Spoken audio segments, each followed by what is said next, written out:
It all started with an invitation that looked too good to be true. A single white envelope sealed with a golden emblem arrived at the doors of a few chosen people across the country. On the front, there were only 3 words: "You've been chosen." Inside was an offer that promised adventure, money, and fame. An invitation to a private competition hosted by the well-known millionaire Victor Hale. His face had been everywhere for years: magazines, interviews, podcasts. People admired him for his sharp mind, his charm, and the way he seemed to turn everything he touched into gold. Victor wasn't just rich. He was magnetic. He had built a tech empire from scratch, investing in gaming, virtual reality, and entertainment. He liked to call himself a modern explorer of the human spirit. When he announced his new project, something he called the Hale Challenge, it immediately went viral. No one knew exactly what the challenge was. The only clue came from his press conference, where he stood before flashing cameras, smiling confidently, saying, "I want to test the limits of human potential, courage, logic, and teamwork. The winner will walk away with $1 million. That was all it took. Within days, thousands of people applied. Influencers, athletes, college students, everyone wanted a chance. The idea of competing in an exclusive challenge run by a famous billionaire sounded like a dream come true. But what no one knew then was that this game was hiding something darker than anyone could imagine. The selected participants each received a follow-up message: "Pack light. Leave all electronics behind. You'll be picked up in a private car." They were asked to sign a strict non-disclosure agreement. Pages and pages of legal language that most people didn't read closely. It stated that by joining, they agreed to be filmed, observed, and subjected to psychological evaluation. No one questioned it. After all, it was Victor Hale. He was known for pushing creative boundaries. One by one, the contestants arrived at a private dock, where sleek black boats waited to take them to Hale's island estate. The island was beautiful, a massive green landscape surrounded by clear blue water. The main building looked like something from a luxury magazine: glass walls, white marble floors, and a panoramic view of the sea. Victor greeted them personally. He had a warm smile, a calm voice, and the kind of confidence that made people trust him instantly. "Welcome to my game," he said. "You're not just here to win money. You're here to discover who you really are." The contestants applauded, excited and nervous. Cameras followed their every move. Hale's team, all dressed in matching black uniforms, guided them through orientation. They were told that the challenge would last 3 days. There would be tests: physical, mental, and emotional. Only one person would walk away with the grand prize. At first, it all seemed like a thrilling adventure. The first day was filled with team-building games and riddles scattered around the island. Victor often appeared at unexpected moments, watching quietly or offering short pieces of advice like, "Don't believe everything you see," or "Trust is the hardest currency." Contestants competed fiercely, laughing and cheering. They ate gourmet meals, slept in stylish cabins, and were treated like celebrities. Everything was recorded: the smiles, the reactions, the tension. But behind the excitement, there was a strange undercurrent, small things that didn't quite add up. One contestant noticed that the cameras never stopped recording, even when they slept. Another mentioned that the staff avoided personal questions and never used their real names. Some claimed that the rules kept changing without warning. On the evening of the second day, the tone of the game began to shift. Victor gathered everyone in the main hall and dimmed the lights. A large screen showed highlights from the previous day's challenges: laughter, teamwork, and playful competition. Then suddenly the footage changed. It showed moments no one remembered being filmed: private conversations, whispered doubts, even arguments that had been edited to look more dramatic. The group grew silent as Victor stepped forward. "This is not just a game," he said softly. "This is a mirror. How you behave when no one is watching, that's the real test." The room went quiet. No one knew what to say. From that point on, everything started to feel different. The challenges became harder, more confusing. Some required making tough choices, choosing between personal gain and helping others. People began turning on each other, suspicious of hidden motives. Victor watched everything from his glass office at the top of the hill. Through hidden speakers, his voice would echo across the island: "Remember, every choice has a price." By the final morning, exhaustion had set in. Only a few contestants remained active in the game. They were told the final challenge would determine the winner. Cameras were positioned everywhere, and staff moved silently in the background. When the sun set that evening, the game officially ended. A winner was announced, a quiet, reserved participant who had managed to keep calm while everyone else lost their composure. Victor congratulated them personally, shook their hand, and handed over a symbolic check in front of the cameras. Everyone else was told to prepare to leave the next morning, but not everyone made it back home. When the participants returned to the mainland, they noticed that some people were missing from group photos. The official footage posted online was edited, certain moments erased, names unmentioned. Those who asked questions received polite but vague replies from Hale's company. Due to contractual privacy terms, we cannot discuss details of individual participants. Some contestants felt uneasy. They had strange memories of the final night, alarms in the distance, whispers, and staff rushing around. One person described waking up and seeing a stretcher being moved toward a restricted area, but when asked later, no one else admitted to seeing it. Weeks went by. Life returned to normal, and the media moved on to other stories. But a few contestants couldn't shake off the feeling that something wasn't right. One of them tried to contact Victor's company, asking for the unedited footage. He received a legal warning within hours, reminding him of the non-disclosure agreement he had signed. Another tried to visit the island again but was denied access. Rumors began to spread online. Small threads on forums, whispers in podcasts, claims that something dark had happened during the game. Most people dismissed it as conspiracy talk. Then, months later, a journalist named Elena Torres started digging into the story. She was known for exposing corporate scandals and didn't scare easily. She reached out to former contestants asking about their experience. Some ignored her. Others warned her to stop, but she didn't stop. In her notes, she described feeling that the entire event had been more than just entertainment. It was an experiment. She believed Victor had been studying the contestants, testing their behavior under stress, and possibly using their psychological data for something much bigger. No one knows exactly when she decided to go to the island herself. The last message she sent to a friend said, "I think I finally have proof." That was the last anyone heard from her. When news broke that Elena had gone missing, people started paying attention again. Suddenly the name Hale Challenge was back in the headlines, but this time it wasn't being praised. It was being questioned. Victor appeared on a live interview shortly after. He looked calm, almost too calm. When the reporter asked about Elena, he smiled slightly and said, "She came here on her own. She left on her own. We wish her well," but something in his tone felt rehearsed, too perfect, too polished. Behind the scenes, investigators started to look into Victor's business deals, the island's ownership, and the employees who had worked the event. Some of them had already disappeared, their contracts mysteriously terminated. For months, nothing concrete came out. The official story remained simple. The game was legal, the participants were safe, and Elena's disappearance was unrelated. Yet people couldn't forget her last message. "I think I found something." It was a single sentence that turned a fun Millionaire's game into one of the most puzzling mysteries in recent memory. At first glance, Victor Hale still looked like a man with everything: wealth, power, and the admiration of millions. But behind the glass walls of his empire, a secret was starting to crack open. And soon, the world would discover that what began as a harmless challenge was only the surface of something far more disturbing. The truth, as it turned out, was buried much deeper than anyone imagined, waiting to be exposed. It had been 3 weeks since the world last saw journalist Elena Torres. Her disappearance had started as a small local story, a missing reporter who went off to investigate a millionaire's island. But within days it spread everywhere.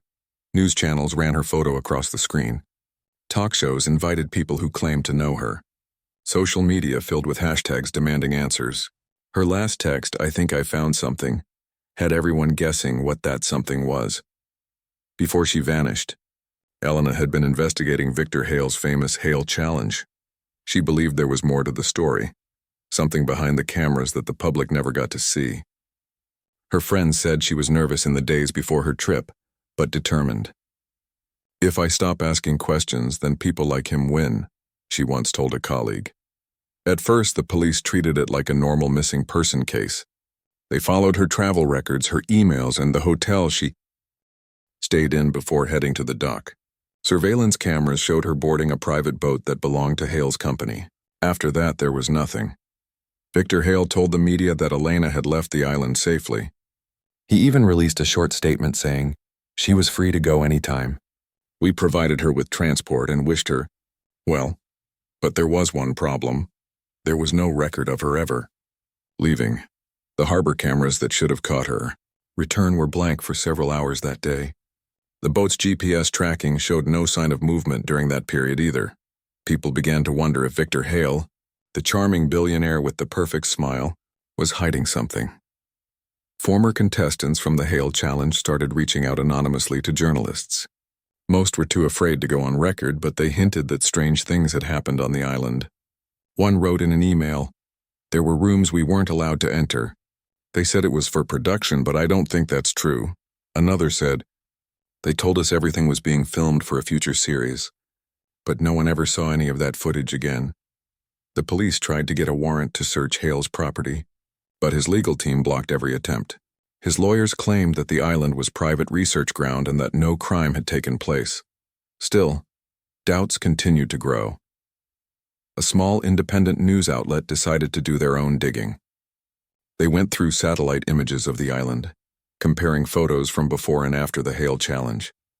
That's when they noticed something unusual. A new structure built deep into the trees that hadn't existed before. It looked like a bunker. When they asked Hale's spokesperson about it, she said it was a storage area for production equipment. But when they pressed further, she ended the call. Meanwhile, Elena's family refused to give up. They posted online every day, sharing her story and urging others to come forward. Her younger brother even went on live television pleading for answers.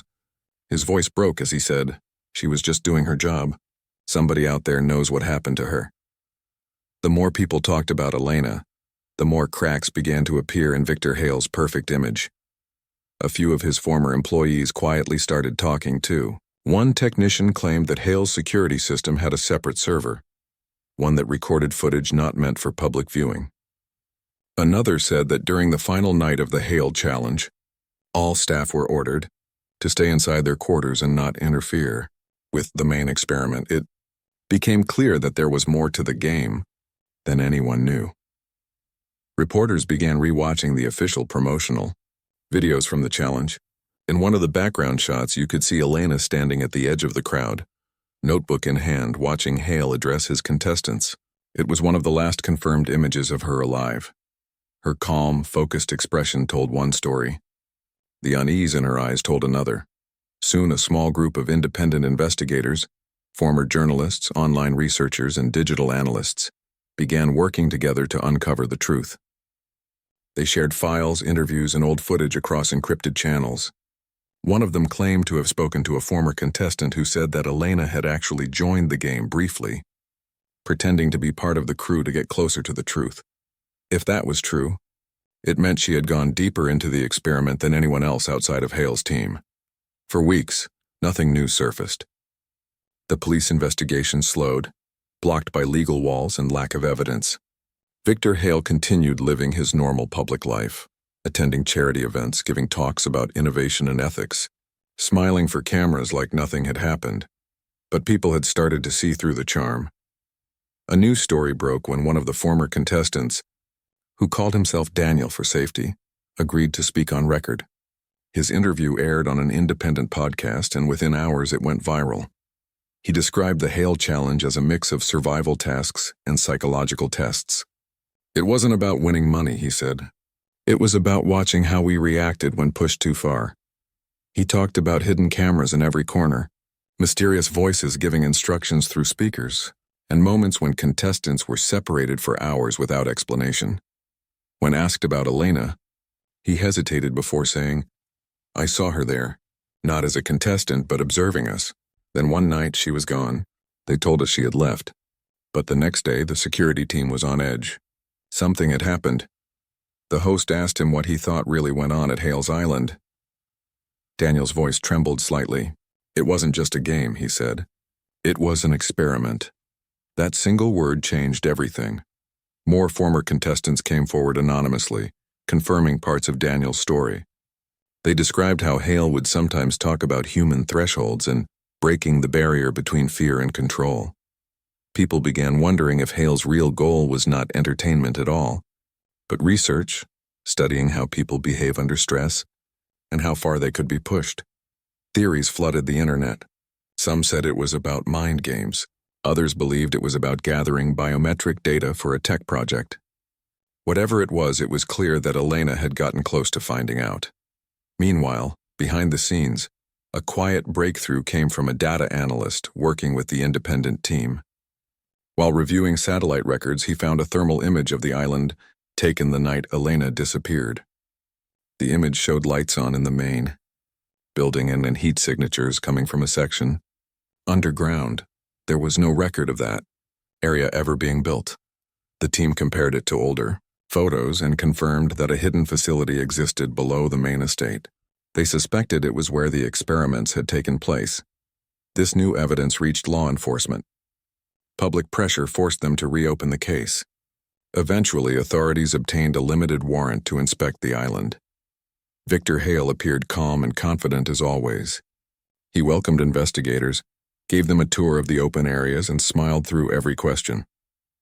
But there were restrictions. Certain doors were locked, certain areas labeled restricted for safety reasons.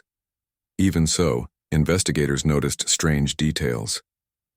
There were soundproof rooms with thick glass walls, shelves full of equipment labeled with serial numbers linked to biometric tracking devices, and in one of the offices a half-erased whiteboard with the words Phase 3 results written faintly at the top.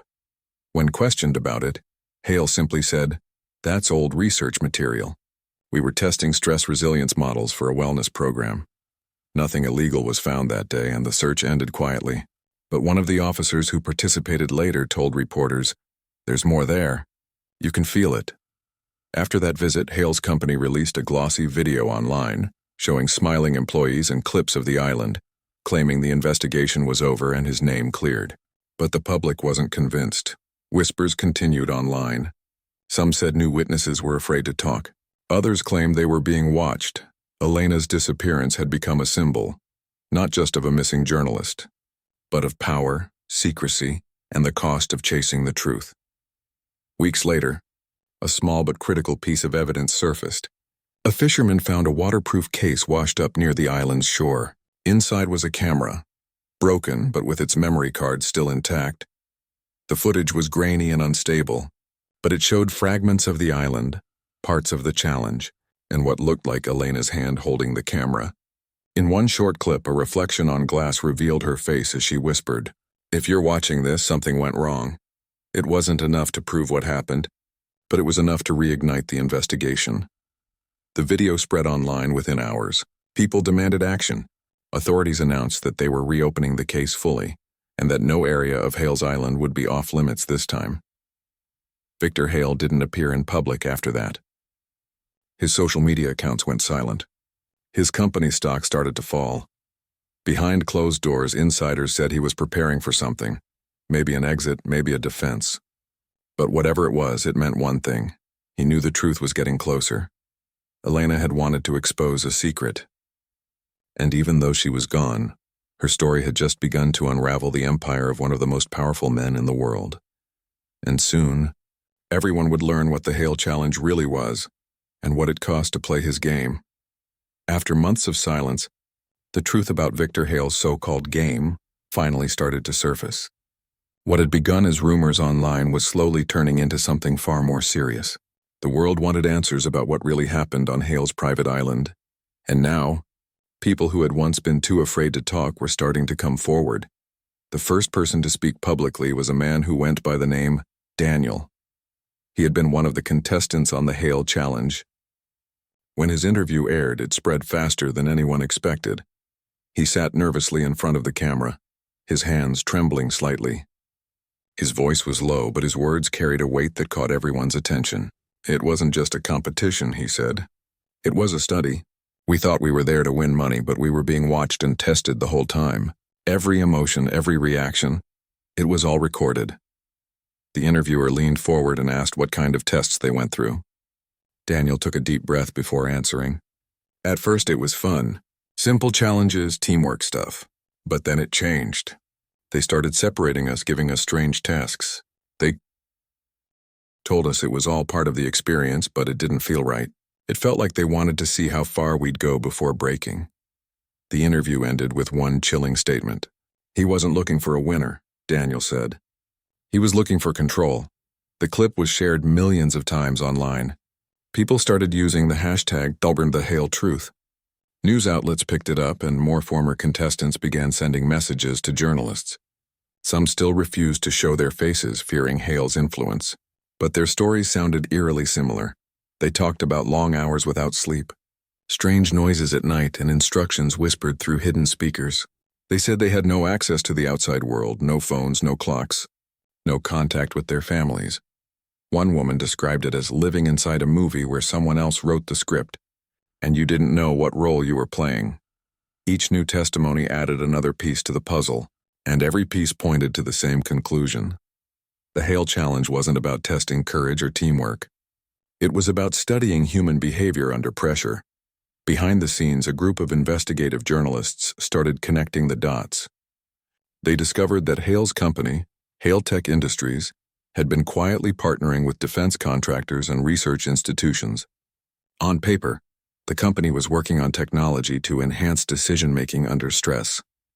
But in reality, it seemed Hale had been using real people as part of his private research. The island, once marketed as a paradise for adventure, was more like a controlled laboratory. Around the same time, one of Hale's former employees broke their silence. He worked as a systems technician during the Hale Challenge, managing camera feeds and audio recordings. His statement changed everything. He explained that every participant had been fitted with tiny wristbands that tracked their heart rate, temperature, and emotional responses. He said Hale would sit in a glass observation room, watching the live data on giant screens, noting when people panicked, when they cried, and when they made desperate decisions. Sometimes, the technician said, he would smile when someone failed.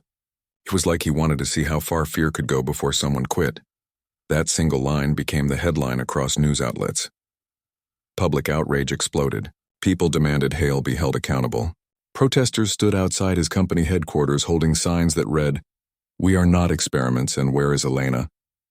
But Victor Hale still hadn't spoken publicly. He disappeared from the media for almost a month, until one morning he suddenly appeared on a popular talk show. Wearing his usual confident smile, he dismissed all the claims. "People love to twist stories," he said calmly. It was a creative project, immersive entertainment, not an experiment. The participants knew exactly what they were signing up for. The host asked him directly about the missing journalist. Hale paused for a moment, then replied, "I had no involvement in her disappearance. She was a talented woman doing her job. I hope she's found safe." His words sounded sincere, but his eyes didn't match his tone. After the interview, the public was divided. Some believed him. Others saw it as another attempt to control the narrative. But something else was happening. Behind the curtain, a private group of investigators had managed to get their hands on internal emails from Hale's company. The emails showed conversations between Hale and his senior staff, discussing subject responses, stress data collection, and exposure levels. In one message, Hale wrote, "Fear produces the truest version of a person. Our findings will change everything."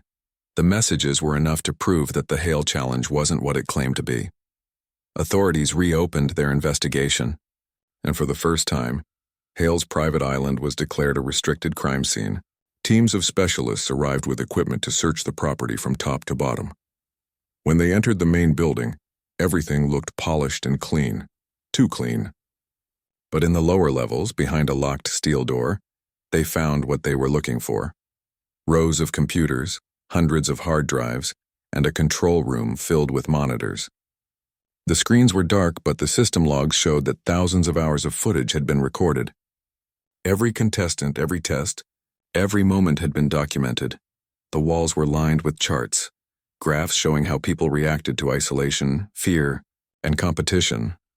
And on one of the desks was a folder labeled Project Mirror, The documents inside described a program that aimed to study how human behavior could be influenced by emotional triggers. The data was worth millions, especially to companies developing training simulations and psychological technologies. That was when investigators realized what Hale's game really was. It wasn't about entertainment or discovery. It was a business experiment. He had used people's trust, their dreams of success, to gather psychological data for profit. But something still didn't make sense. Why had Elena gone missing? In the middle of one of the hard drives, investigators found a video file marked with a date. The same week she disappeared. The file was damaged and incomplete, but it showed Elena standing in a hallway on the island speaking to someone off camera. Her voice was shaky but determined. "I know what this is," she said. "You're using them. This isn't a challenge, it's surveillance." The clip ended abruptly. It wasn't enough to prove what happened next, but it was enough to show that she had uncovered the truth. When the footage leaked online, it spread like wildfire. People around the world demanded Hale's arrest. His company's shares crashed overnight. Sponsors cut ties and former business partners deleted every mention of him from their websites. For the first time, the powerful billionaire looked vulnerable. Reporters camped outside his mansion waiting for a statement. He stayed silent. His lawyers filed appeals to block the release of more evidence, arguing that it violated privacy agreements. But the damage was done. More people began to speak up. A former security guard revealed that some contestants had asked to leave the island early, but were told it wasn't safe until the game was over. Another staff member admitted that Hale had become obsessed with the idea of human obedience. Every story made the picture clearer. Hale had crossed a moral line. Weeks later, a press conference was held by the investigative team. They confirmed that data had been illegally collected from participants without proper consent. While no direct evidence of physical harm was found, the psychological impact was undeniable. One of the journalists at the conference asked if the missing reporter's case was connected. The lead investigator paused before answering. "We believe she uncovered key evidence before she disappeared. We're still looking for her." That sentence hit the world hard. Elena had become a symbol of courage, someone who risked everything to reveal the truth. Online campaigns started under her name, demanding justice. People shared her last words everywhere. "I think I found something." Meanwhile, Victor Hale remained in hiding. Reports claimed he had left the country, though his lawyers denied it.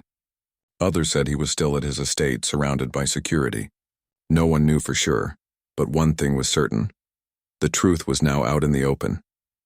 The Hale Challenge, once seen as a glamorous adventure, was now known as one of the most controversial experiments in modern history. And while the investigation continued, the public couldn't shake one haunting thought. If Hale had been able to do this in plain sight, what else might be happening behind closed doors? The story was far from over. The evidence had exposed the structure of Hale's twisted experiment, but not the full extent of it. There were still missing files, hidden accounts, and unanswered questions about what happened in the final hours of the Hale Challenge. And somewhere, within those missing pieces, was the final truth about what really happened to Elena Torres, and the dark secret Victor Hale had spent years trying to keep buried. The world had only seen the surface. The real horror of his game was still waiting to be uncovered. The investigation into Victor Hale's empire had already shocked the world, but what came next was beyond anything anyone could have imagined. After the release of the video showing Elena confronting someone on the island, public outrage grew even louder. Every news channel, every podcast, and every social platform was talking about one thing: what else was still hidden on that island? Authorities decided to return to Hale's estate, this time with a full warrant. The once glamorous island now looked like something out of a mystery film. The beaches were empty, the buildings locked, and the air carried a heavy silence. Reporters watched from boats nearby, waiting for updates, while drones circled above trying to capture any sign of what was happening inside. Hale's legal team had fought hard to stop the search, but they had lost. This time nothing was off limits. When investigators stepped inside the main mansion again, everything looked perfect, just like before. The floors were polished, the walls spotless, and the furniture arranged neatly. It was as if someone had tried to erase every trace of the past, but the team wasn't fooled. They knew that whatever they were looking for wouldn't be in plain sight. In the lower hallways, behind a heavy door that required multiple keys, they found a staircase that led underground. The steps were narrow and made of metal, and the deeper they went, the colder the air became. The sound of their footsteps echoed off the concrete walls. At the bottom of the stairs, they came to a thick steel door with a digital lock. It looked newer than the rest of the building, as if it had been added later. When they finally got it open, the team found themselves staring at something none of them had expected. The room was enormous, lined with computers, screens, and recording devices. The walls were covered in strange markings, charts, and notes. Everything was organized, almost obsessively neat. There were no windows, only dim white lights that buzzed softly above. It was clear this was not just an office. It was a control center. Rows of monitors showed feeds from hidden cameras, and hundreds of them. They had been placed all over the island, in cabins, hallways, outdoor areas, even behind mirrors. The investigators realized they had stumbled upon the heart of Hale's operation, the place where every second of the game had been watched, analyzed, and stored. One of the computers was still running a program with lines of data scrolling across the screen. It was labeled Subject Behavior Analysis. It tracked emotions like fear, anger, and trust in real time. Each participant from the Hale Challenge had their own file, filled with notes and colored graphs. There were folders labeled Emotional Response Testing and Group Dynamics. Each one contained pages of psychological reports. But the most disturbing part was a separate section marked Observation Room 3. The footage from those cameras was locked with a password. It took hours for the team to break through, but when they did, the screen filled with clips showing the contestants during the most intense parts of the game, moments that had never been seen publicly. Some of the challenges seemed harmless enough. Puzzles, obstacle courses, timed races. But other clips showed the participants isolated in dark rooms talking to cameras, looking confused and scared. Each of them seemed to be reacting to something unseen, like they were being tested emotionally rather than physically. The investigators sat in silence as they watched. They couldn't show the footage publicly. It was too personal, too invasive. But it confirmed what many already suspected. Hale's game wasn't a competition. It was an experiment built around control, fear, and manipulation. In one of the recordings, a faint voice could be heard giving instructions through a speaker. It was Hale. "Every person has a breaking point," he said. "The moment they stop pretending, that's the truth I'm looking for." That line alone was enough to send chills through everyone in the room. As the search continued, they found another passageway leading deeper underground. The air grew heavy and damp. The walls were lined with wires and pipes, and faint humming noises came from the distance. Eventually, they reached a smaller room with a single desk and a few storage boxes stacked in one corner. Inside one of those boxes, they found hard drives, notebooks, and photos. The notebooks were written in Hale's handwriting, detailed observations about each contestant. He had described their personalities, fears, and reactions in almost clinical detail. In one entry, he wrote, "The more pressure applied, the clearer the mind becomes. They don't realize it yet, but this is their evolution." It was disturbing to read. It sounded like he believed he was doing something noble, like he truly thought he was helping people by breaking them down. Then came the discovery that tied everything back to Elena. In the final box, among piles of documents, they found a small recording device labeled Interview Log ET. It was damaged, but when technicians repaired it, a few audio clips played clearly. It was Elena's voice. She sounded calm but serious, interviewing someone, possibly one of Hale's staff. "Do you understand what this is?" she asked. "People think they're playing a game, but they're being studied. This isn't research. It's manipulation." Then came a pause. Another voice, quieter, responded, "If he finds out I told you this, I'll lose everything." The clip ended there. That recording confirmed that Elena had indeed uncovered evidence before she vanished. She knew about the secret rooms and the experiments taking place. The authorities sealed off the underground area for further examination, but word about what they had found quickly spread. The media dubbed it the secret chamber. Within days, it became a global headline. Talk shows debated whether Hale was a genius gone too far or a man driven by obsession. Former contestants were brought back for questioning, and every one of them said the same thing. They never gave consent to be studied that way. Hale's company, HOA Industries, went into crisis mode. Stock prices crashed, partners cut ties, and investors pulled out. His lawyers tried to argue that everything had been done with proper agreements, but the public wasn't buying it anymore. As more evidence came out, the image of the smiling billionaire began to crumble. Emails showed that he had been planning to sell the collected data to private firms for millions of dollars. In those messages, he referred to the participants as assets. The people he had deceived were not just players in a game. They were subjects in his personal experiment, and their fear was his product. When investigators returned to the mainland with the evidence, they held a press briefing.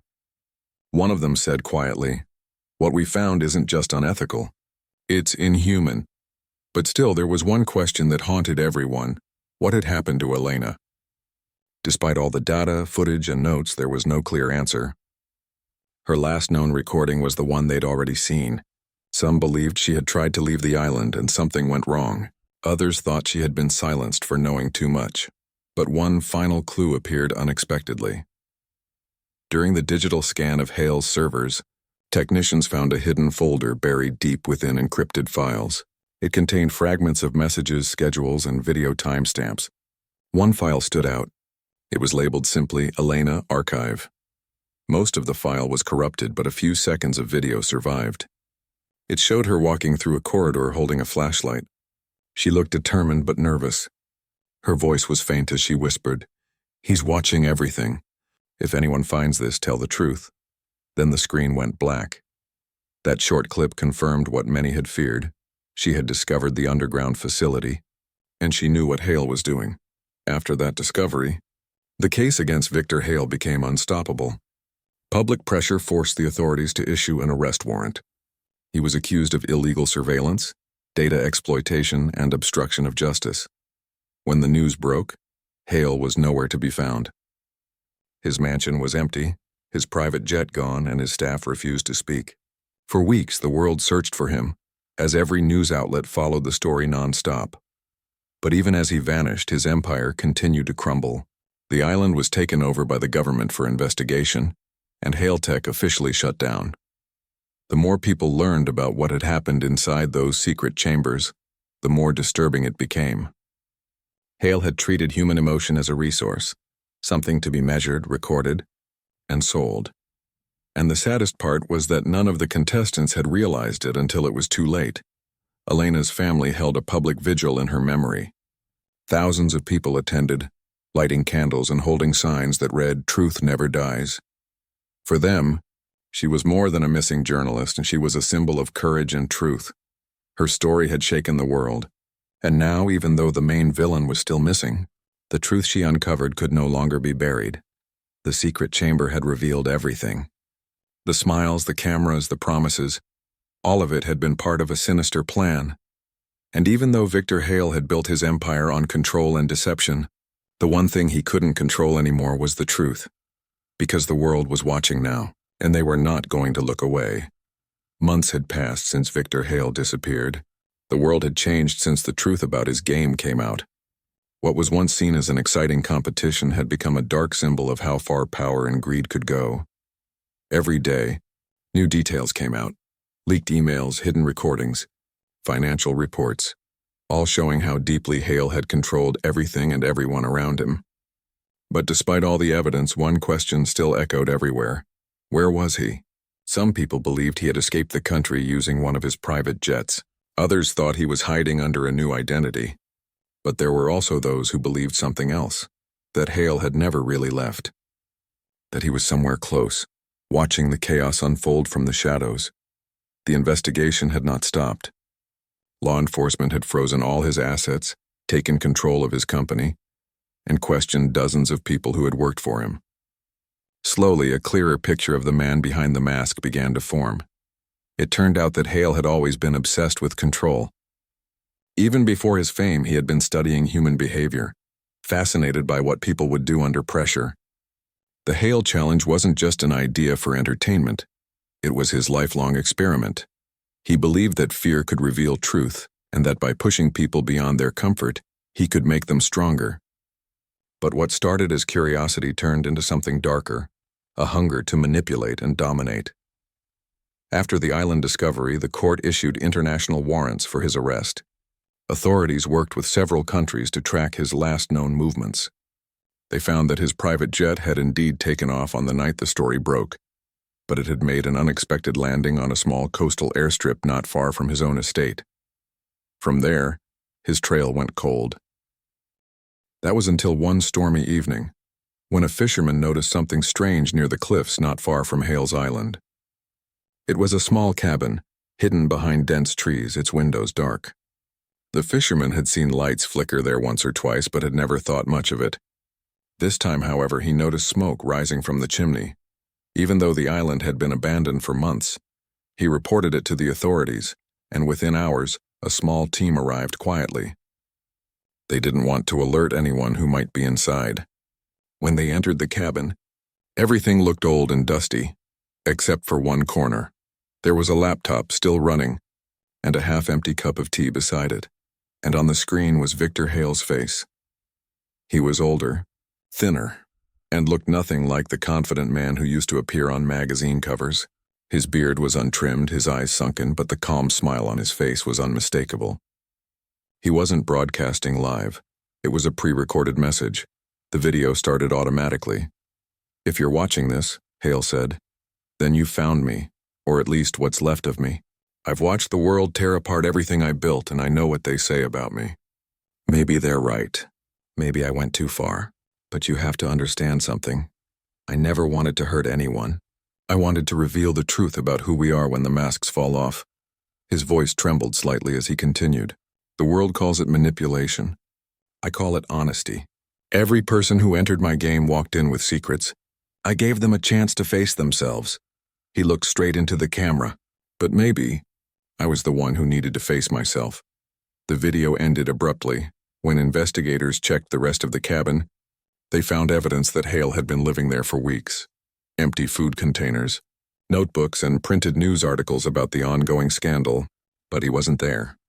It was as if he had vanished again, leaving behind only his final message. Still, that message changed everything. Some people saw it as a confession. Others thought it was just another manipulation. One last game to control the story even after disappearing. But among all the confusion, there was something else discovered inside the cabin that no one had expected. In a drawer under the desk was a small metal box. Inside it were 2 flash drives and a folded piece of paper. The paper had only one line written on it, for those still searching for the truth. When investigators opened the drives, they found hundreds of documents, recordings, and video files. It was the complete archive of Hale's game. Everything from planning documents to secret communications and unedited footage. But what surprised everyone most was that there were also files about Elena. The videos showed that Hale had been monitoring her investigation from the beginning. He knew she was getting close to uncovering him, and he had even saved recordings of her interviews. But there was one file marked "Final Meeting." It showed Elena sitting in what looked like Hale's office a day before she disappeared. The conversation was tense but calm.